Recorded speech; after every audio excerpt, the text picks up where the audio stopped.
Price the Lord. Hallelujah. എൻ്റെ വീട് ആലപ്പുഴ ജില്ലയിൽ ചേർത്തല എന്ന് പറയുന്ന സ്ഥലമാണ്. നിങ്ങൾ കേട്ടിട്ടുണ്ടോ? ചേർത്തല നല്ല ഒന്നാന്തര സ്ഥലമാണ് കേട്ടോ, നല്ല ഒന്നാന്തര സ്ഥലമാണ്. ഞങ്ങളാണ് പൊതുവെ ചിക്കൻ ഗുനിയ, മന്ത്, മലമ്പനിയൊക്കെ പണ്ട്, ഇപ്പം നന്നായി, ഇപ്പോൾ പൊതുവെ കുഴപ്പമില്ല. അപ്പം ഞാൻ ഈ കഴിഞ്ഞിടയ്ക്ക് ചാലക്കുടിയിൽ നിന്ന് ചേർത്തലയ്ക്ക് ബസ്സിൽ പോകാൻ വേണ്ടിയിട്ട് KSRTC ബസ്സിൽ കയറി. 3 പേർക്ക് സുഖമായിട്ടിരിക്കാവുന്ന സീറ്റാണ്. അതിൽ 2 പേര് വിശാലമായിട്ടിരിക്കുന്നു. ഞാൻ ചെന്നിട്ട് പറഞ്ഞു, ചേട്ടാ ഇച്ചിരി നീങ്ങിയിരിക്കും. ഉടനെ തന്നെ ആ ചേട്ടൻ എന്നോട് പറഞ്ഞു, അച്ഛനെന്നല്ല, ദേ ഞാൻ നീങ്ങിയിരിക്കത്തില്ല. അപ്പൊ ഞാൻ പറഞ്ഞു, അതെന്താ നീങ്ങിയിരിക്കാത്തത്? അതേ, ഇന്നലെ യാത്ര ചെയ്തപ്പോൾ ഞാൻ ഒരാളോട് നീങ്ങിയിരിക്കാൻ പറഞ്ഞായിരുന്നു, അയാൾ നീങ്ങിയിരുന്നില്ല, അതുകൊണ്ട് ഞാൻ ഇന്ന് നീങ്ങിയിരിക്കുന്നില്ല. ഇതെന്നാ പരിപാടി? ഇന്നലെ അയാൾ യാത്ര ചെയ്തപ്പോൾ ഒരാളോട് നീങ്ങിയിരിക്കാൻ പറഞ്ഞു, അന്ന് ആ സമയത്ത് നീങ്ങിയില്ല, അതുകൊണ്ട് ഇന്ന് ഞാനും നീങ്ങുന്നില്ലെന്ന്. എന്തു മനസ്സിലായി? ഇയാൾ മുറിവേറ്റ ആളാണ്. ഇയാൾക്ക് ഇന്നലെ ഉണ്ടായ അനുഭവത്തിന്റെ വെളിച്ചത്തിലാണ് ഇന്നെന്നെ ഇയാൾ എന്നോട് പെരുമാറുന്നത്. ഇവിടെ ഇരിക്കുന്ന ഓരോരുത്തരും ചിന്തിച്ചേ, നമ്മുടെ അവസ്ഥ അങ്ങനെ തന്നെയല്ലേ? അതെയാണ്, നമ്മുടെ അവസ്ഥ അങ്ങനെ തന്നെയാണ്. മുറിവേറ്റ നമ്മൾ മറ്റുള്ളവരെ മുറിവേൽപ്പിക്കും. Praise the Lord. ഹല്ലേലൂയ. കുറച്ചാൾക്ക് മുമ്പ് ഞാൻ കണ്ടൊരു കാർട്ടൂൺ പറയാം. കാർട്ടൂണാണേ. പ്രഭാതം. എന്നതാണ്? പ്രഭാതം. ഭർത്താവ് പുതച്ചുമൂടി കിടക്കുന്നു. ഭാര്യ ഒരു ചായ ഉണ്ടാക്കിക്കൊണ്ടുവന്ന് ഭർത്താവിനെ വിളിച്ചെഴുന്നേപ്പിച്ച് ചായ കൊടുക്കുന്നു. ചായ കുടിക്കുന്ന ഭർത്താവ് കുടിച്ചു തുടങ്ങിയപ്പോഴാണ് മനസ്സിലായത്, കൊച്ചുവെളുപ്പാൻ കാലത്ത് ഭാര്യ പഞ്ചസാരയ്ക്ക് പകരം ഉപ്പാണിട്ടത്. മാറിപ്പോയി. ഭർത്താവിന് അരിശം, ദേഷ്യം. കുടിച്ച ചായ നേരെ ഭാര്യയുടെ മുഖത്തേക്ക് ഒരൊറ്റ തുപ്പ്. 2 തെറിയും പറഞ്ഞിട്ട് ആ മനുഷ്യൻ കട്ടിലിലോട്ട് വീണ്ടും മാറിക്കിടന്നു.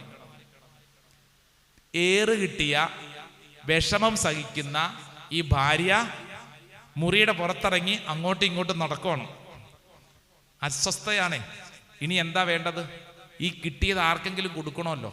കിട്ടിയല്ലോ. അങ്ങനെ നോക്കുമ്പോൾ ഭർത്താവിനോട്ട് കൊടുക്കാൻ പറ്റത്തില്ല, തിരിച്ചിടി കിട്ടും.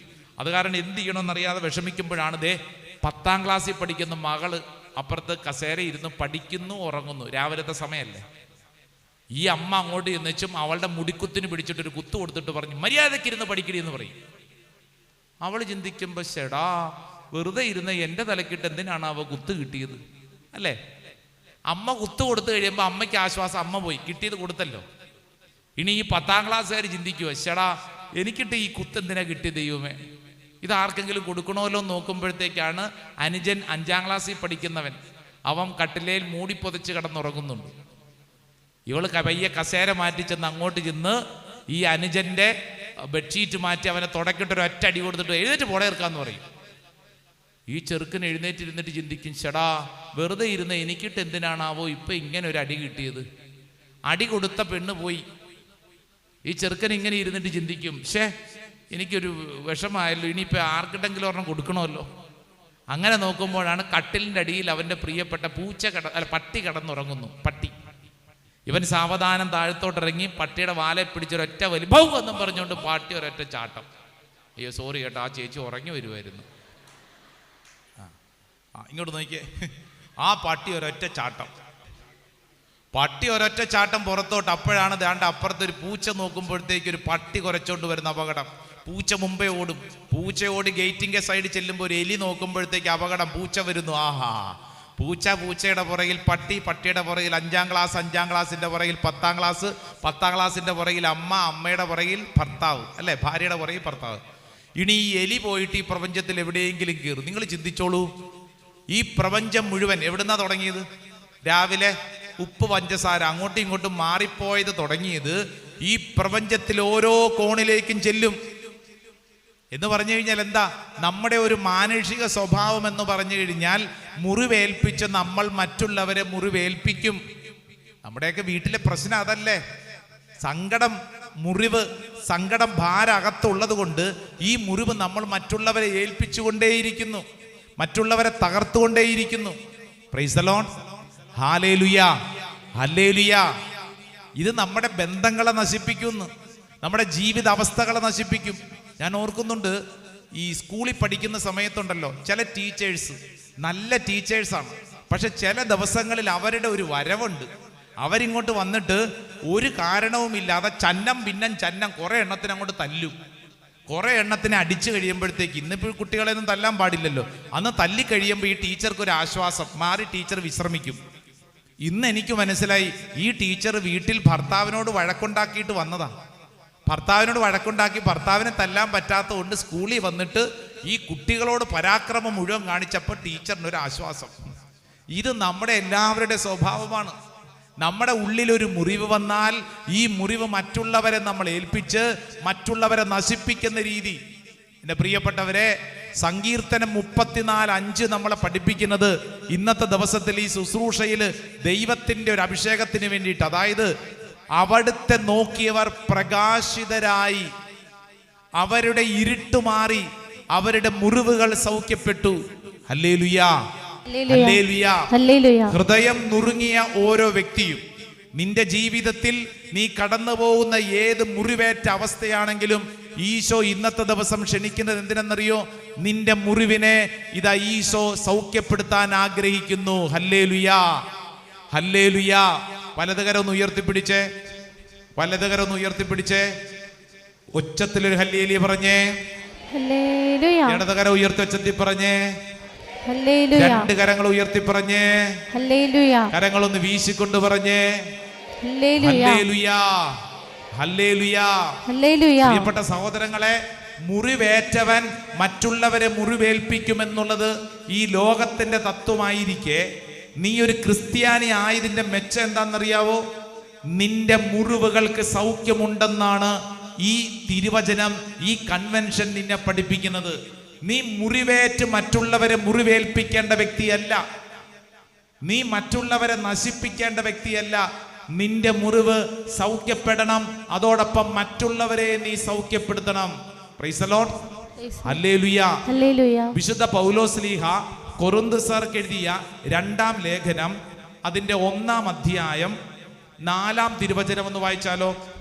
ദൈവം ഞങ്ങൾക്ക് നൽകുന്ന സാന്ത്വനത്താൽ ഓരോ തരത്തിലുള്ള വ്യതകൾ അനുഭവിക്കുന്നവരെ ആശ്വസിപ്പിക്കുവാൻ ഞങ്ങൾ ശക്തരാകേണ്ടതിനും ഞങ്ങൾ ദൈവത്തിൽ നിന്ന് അനുഭവിക്കുന്ന അതേ ആശ്വാസം തന്നെ അവരും അനുഭവിക്കേണ്ടതിന് അവിടുന്ന് ഞങ്ങളെ എല്ലാ ക്ലേശങ്ങളിലും സമാശ്വസിപ്പിക്കുന്നു. ശ്രദ്ധിച്ചേ, വചനം കേട്ടോ? വലതുകരം ഉയർത്തിപ്പിടിച്ച് ഒന്ന് എന്നോടുകൂടെ ഏറ്റുചൊല്ലി പ്രാർത്ഥിക്കണേ. ദൈവം ഞങ്ങൾക്ക് നൽകുന്ന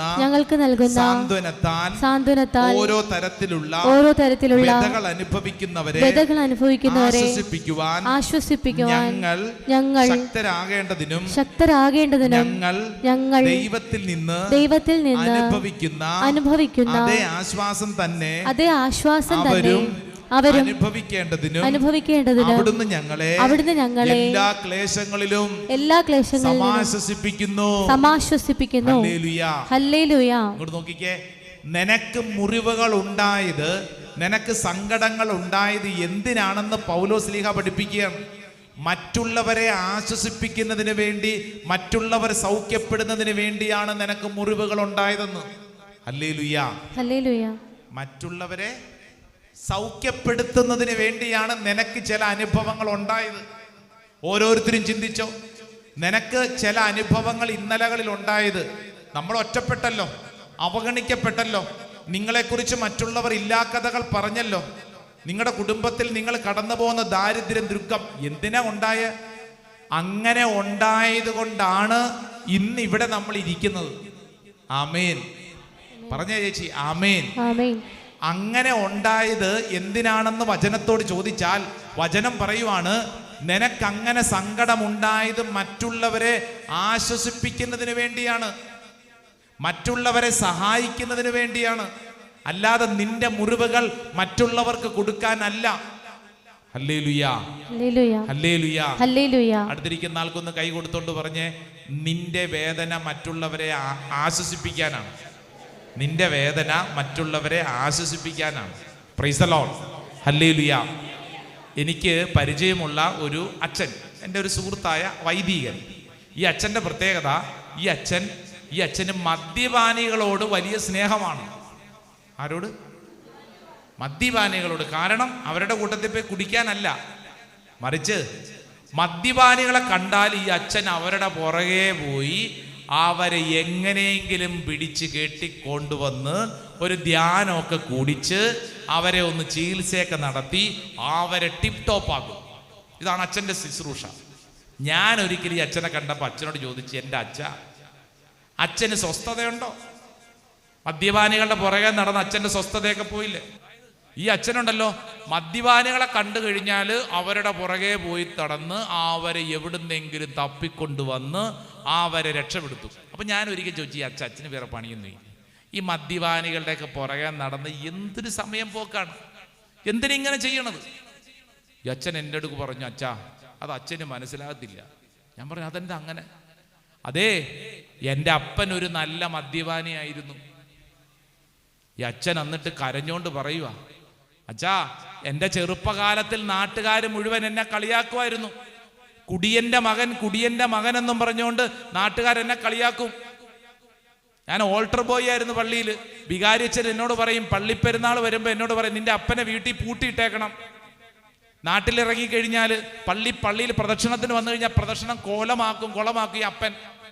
വൈകുന്നേരങ്ങളിൽ രാത്രിയിൽ അപ്പൻ വീട്ടിൽ കയറി വരുമ്പോൾ ഞങ്ങൾക്ക് പേടിയായിരുന്നു അച്ഛാ. അത്രമാത്രം സഹിച്ച് അപ്പൻ്റെ ആ കുടി കാരണം ഞങ്ങൾ നശിച്ച കുടുംബ. ഞാനൊരു വൈദികനായപ്പോൾ എൻ്റെ ഉള്ളിൽ വന്ന ആദ്യത്തെ കാര്യം എന്നാണെന്നറിയോ?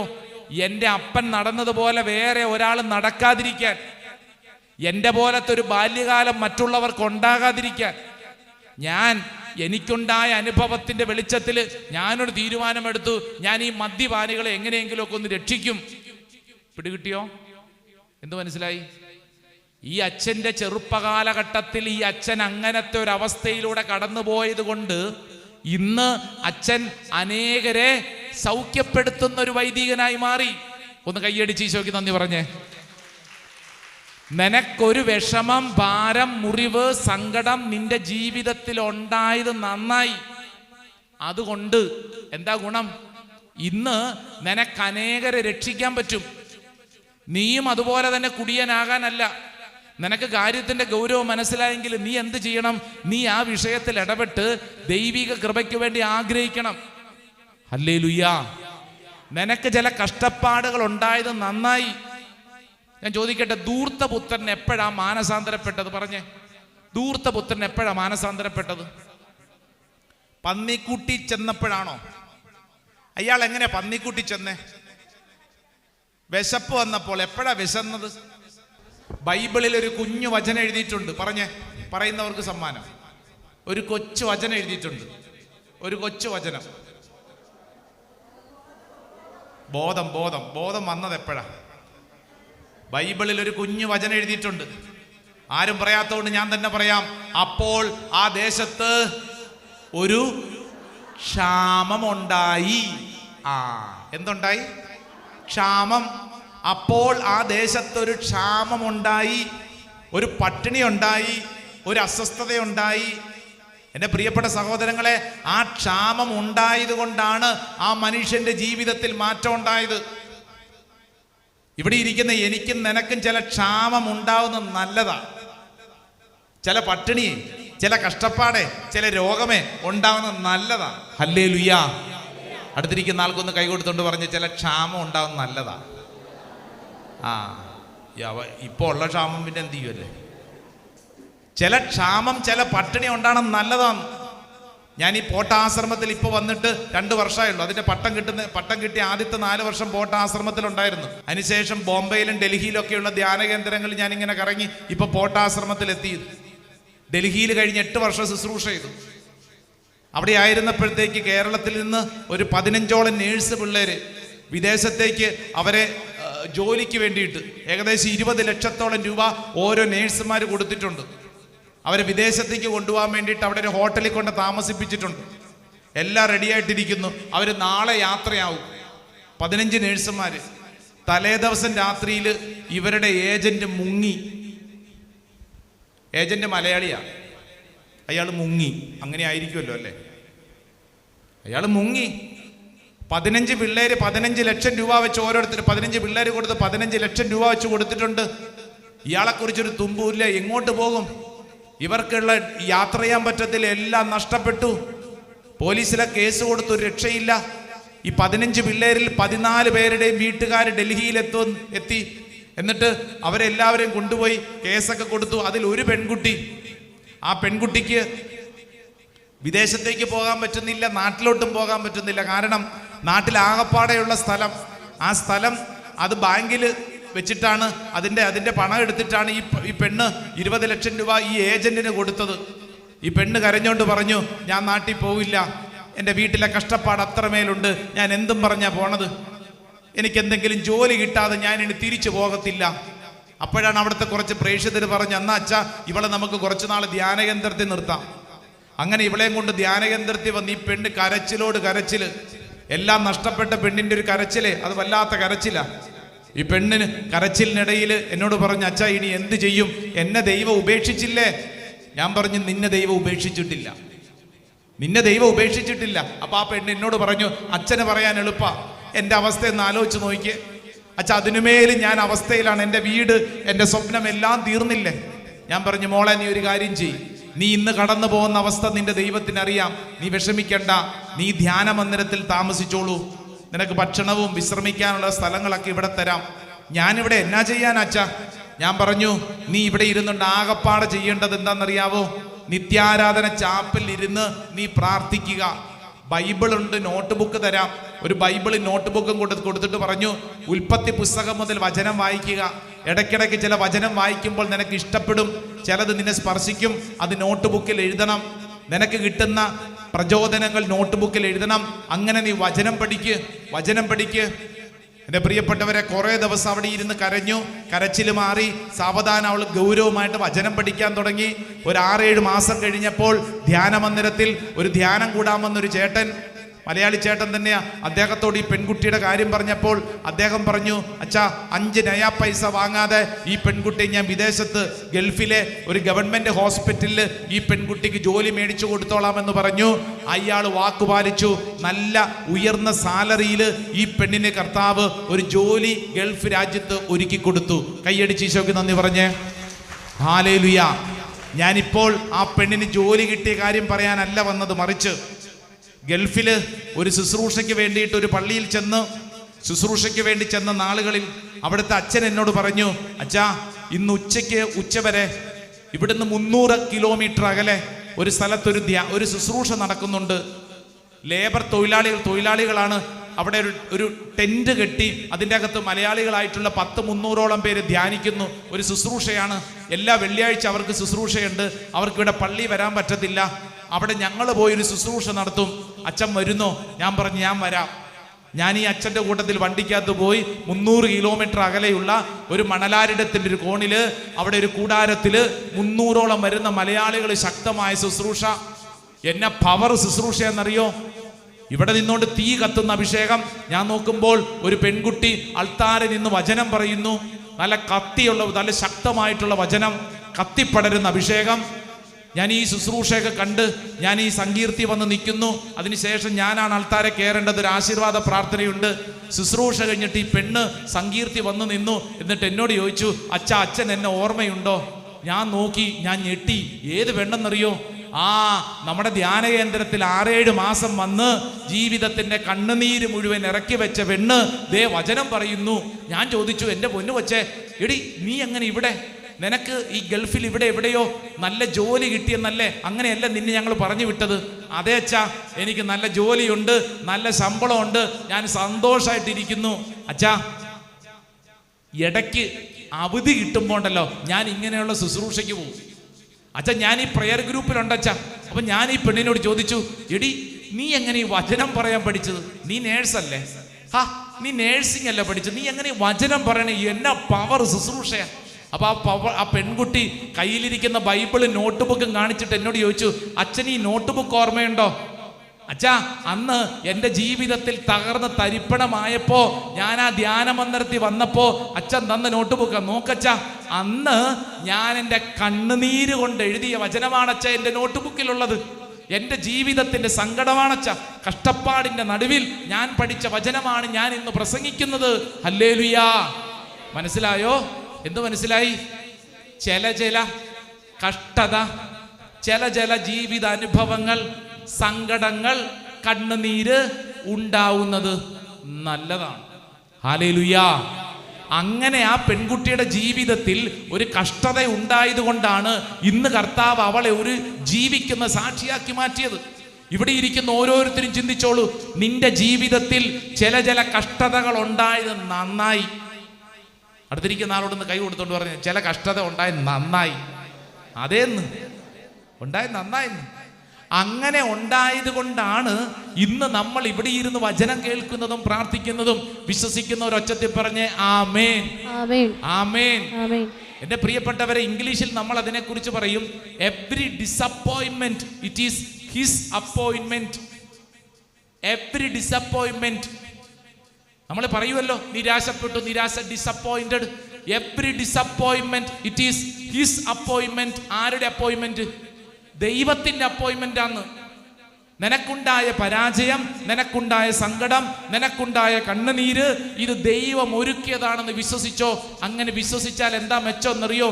കർത്താവ് അതിന്റെ മുകളിൽ ഇങ്ങനെ പുതിയ പുതിയ രീതികൾ പുതുക്കി പണിയാൻ തുടങ്ങും. ആമേൻ, ആമേൻ.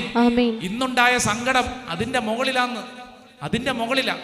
ഇവിടെ അടുത്തല്ല കൂടരഞ്ഞി എന്ന് പറയുന്ന സ്ഥലം. ആ കൂടരഞ്ഞിയിൽ കഴിഞ്ഞ നോമ്പ് കാലത്ത് ഞാനൊരു കൺവെൻഷന് വന്നു.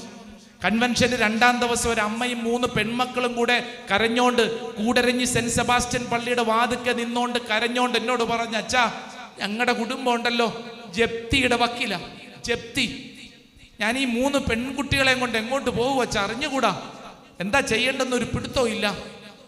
ഇത് കേട്ടിട്ട് ഞാൻ എന്താ പറയേണ്ടെന്ന് എനിക്ക് അറിഞ്ഞൂടാ. ഞാൻ പറഞ്ഞു, സഹോദരി വിഷമിക്കേണ്ട, ആ പേര് പറ. ഞാനൊരു പേപ്പറിൽ പേര് എഴുതിയെടുത്തു ഈ ചേച്ചിയുടെ.